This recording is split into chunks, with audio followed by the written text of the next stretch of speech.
Ayan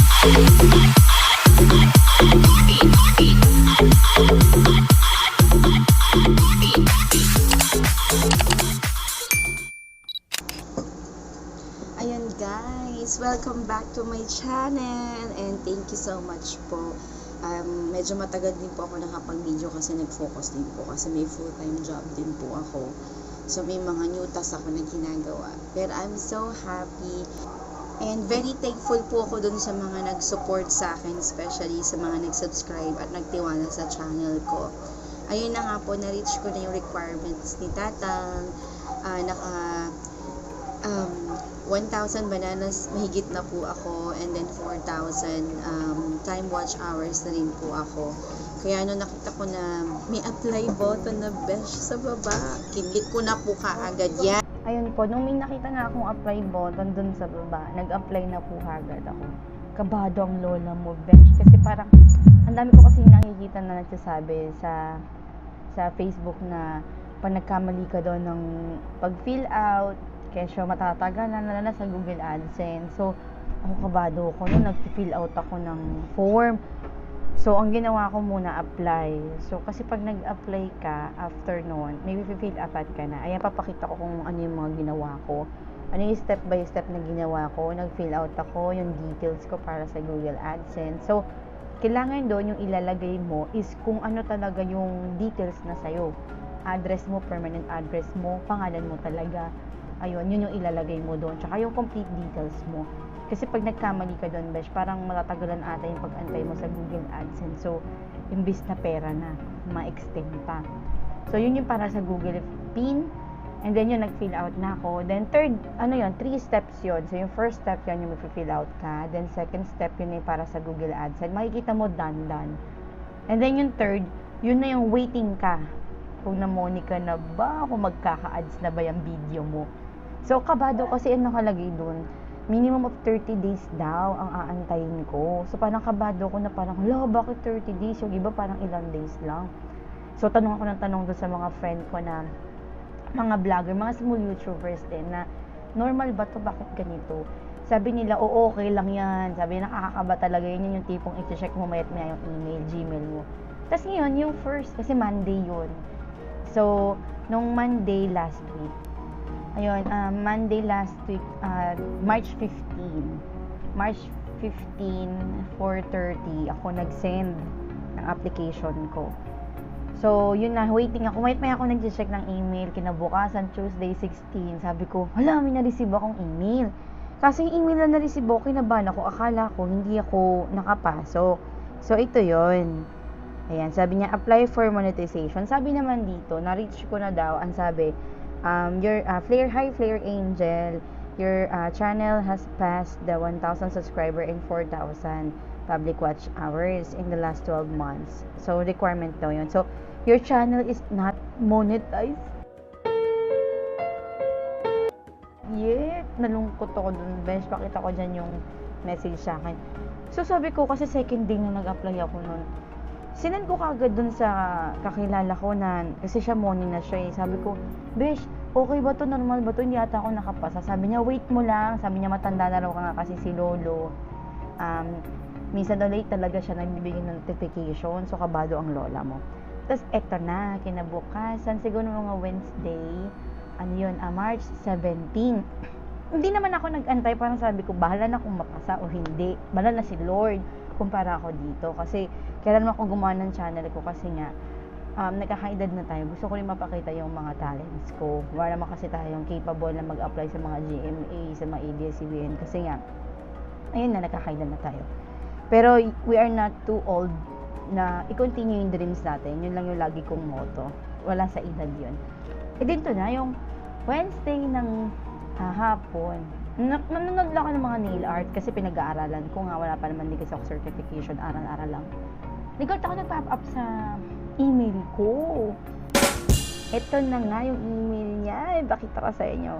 Sabi, congratulations, you've been approved to join the YouTube Partner Program. Kasi na nga, nakita ko na yung tumataginting na pangalan ng channel ko. Congratulations, your YouTube channel, Flair Angel, has been accepted into YouTube Partner Program and it's now able to monetize on YouTube. dali-dali ako kaagad tinignan ko na yung mga yung dollar sign kasi makikita mo doon kung monetize ka na talaga. Makikita mo doon na pwede mo na siyang i-on. Yan. Papakita ko rin sa inyo para sa mga baguhan din, alam nyo na kung paano nyo i-turn on yung dollar sign nyo. Kasi yung YouTube nyo pwede na kumita, magkaka-ads na yon. So, ayun, nakatuwan-tuwa ako for 2 days na waiting. Natuwa ako kasi parang ang bilis na na-approve ni lolo mo yung mga videos ko, yung channel ko. And kasi kinabahan ako kasi before nagkakaroon ako ng mga copyright, which is doon ako kinabahan. Pero hindi naman siya sobrang lala. Yung mga copyright na kasi sa mga background music, mga ganun. Ayun nga, Besh. Yung YouTube ko, create ko lang siya. Siguro pa January na siya. So, kasi nga, ano lang, gusto ko lang kasi may ligis ako mag-video. So, waiting ako nun. Pero na-create ko yung Google account ko since 2017 na. Pero na-create ako ng channel. Mga pa January na din. So, waiting ako for 2 months, mahigit din siguro. So, yun na nga, nagulat ako na so, after 2.5 months siguro, namoni yung channel ko. And I'm very thankful kasi kaya din ako nag-create nito is to help others. Not only lang para, kasi may work naman ako. Kaya ko din naman mag-create ng sideline ko, kung gusto ko kumita. Pero ito kasi, kaya sabi ko, pag kumita tong YouTube na to, even wala pa naman ako ngayon, actually, nag-help din ako. Yung mga bata, nagbibigay din ako ng mga konti. Tapos, sa kalsada, kung ano yung kaya ko maibigay. Kung ano yung kaya ko, ibinibigay ko rin naman. Then, that's why I create this channel. Kasi gusto ko rin tumulong. Not only sa other people, syempre ganoon din sa family ko. Then, thankful ako kay God. Kasi, hindi ako nag-expect ng so much sa YouTube. Kasi nga, marami nagsasabi, mahirap. Best din naman tayo sika. Kumbaga parang, sa iba, imposible daw. Pero yung nga sabi ko sa inyo, lagi ko sinasabi na, hindi hadlang ang edad para ma-continue mo yung dreams mo. Ang dami-dami kayong artista dyan na ilang taon na sila, 40 years old, 30 years old, minsan nga 50 years old. Nakikilala sila kasi nga, ang katwiran nila, hindi hahadlang ang edad ko para ma-continue ko yung dreams ko. Hindi naman para maging sikat ka, pero para to share kung ano yung kaya mong i-share sa iba. Then, thank you din po sa lahat ng mga sumuporta sa akin. Hindi ako nagsawa na mag-post sa social media ng mga videos na ina-upload ko. Pero, that time, parang 2 lang likes. Hindi ko alam kung sino ba yung mga nagsasubscribe. Pero usually, yung mga nagsasubscribe sa akin is yung mga mahilig lang ding manood ng mga ganitong klaseng content. So, yun, nung nag-post na ako na na-approve nga ako, congratulations. Hindi ko na-expect na ang dami pala magla-like. Natuwa naman ako dahil kasi natuwa din sila para sa akin. Nagpapasalamat ako sa mga nag-subscribe, sumusuporta. Thank you so much po. At makakaasa po kayo na gagandahan ko pa yung content ng aking video. Yung mga pwede ko pang ma-share for entertainment, for knowledge, tech, lahat na, halo-halo na yung ayun, syempre kailangan din natin i-weigh kung saan tayo makikilala at kung ano yung mga videos na mas maraming mapapanoodan. And then yun po ulit, maraming salamat po. God bless po sa inyong lahat. At huwag kayong magsawang sumuporta sa mga videos na i-upload ko. At kung hindi pa kayo nakasubscribe, baka naman gusto nyo pindutin yung red button dyan sa baba. Subscribe na kayo para hindi kayo late sa mga videos na i-upload ko. I-click nyo na rin yung notification bell, hit all para lagi kayong updated. Don't forget to like and comment below na rin kung meron po kayong suggestion, gustong itanong, wag lang pera, charot, kapag kumita na, syempre.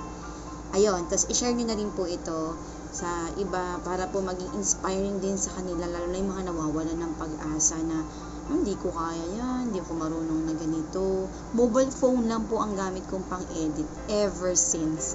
Yung desktop ko, may desktop po ako pero hindi ko yan nagagamit pang-edit. Pang-learning tsaka pang-watch lang po yan. Tsaka ini-edit ko lang dyan yung mga captions ko, description, tags, yon. Pero huwag kayo mawalan ng pag-asa. Hanggat nabubuhay, humihinga, lagi po tayo may pag-asa. Papasalamat po ako sa inyong lahat and see you in my next vlog. Bye!